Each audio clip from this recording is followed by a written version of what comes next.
We see a lot of coverage in the media of the so-called retail apocalypse, where retailers are closing down operations, closing down stores, and laying people off. However, what is interesting for me is that there are a number of retail businesses around the world who've made very firm commitments to digitally transforming their business, and actually they're doing really, really well. So a great example of that is Walgreens Boots Alliance.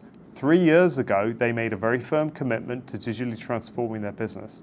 And then what we've seen recently is they've actually become incorporated as part of the Dow Jones Industrial Average, replacing one of the longest standing members of that index. So when we think about digitally transforming and the pressures on retailers to actually accelerate digital transformation, for me, really, there are 3 things that retailers absolutely need to be really, really conscious of that is actually driving the need to accelerate that transformation. The first pressure that everybody's aware of is Amazon and other digital first type retailers.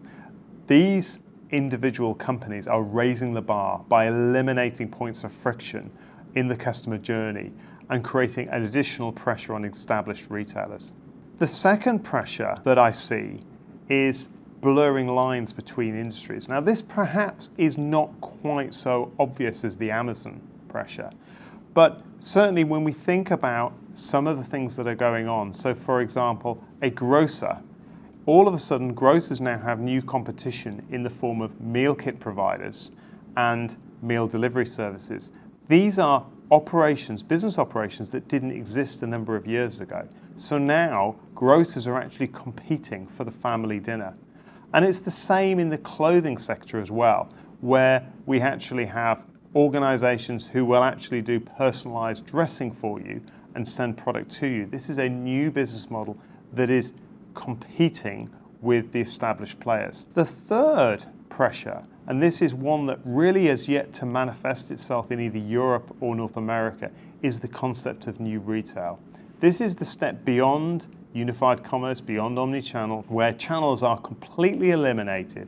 Everything is focused on the friction-free customer journey and the customer centricity itself. Alibaba and JD.com are investing phenomenal amounts of money in China in this. They haven't moved to Europe yet, but certainly, they haven't moved to Europe or North America yet, but certainly they have Europe and North America in their sights.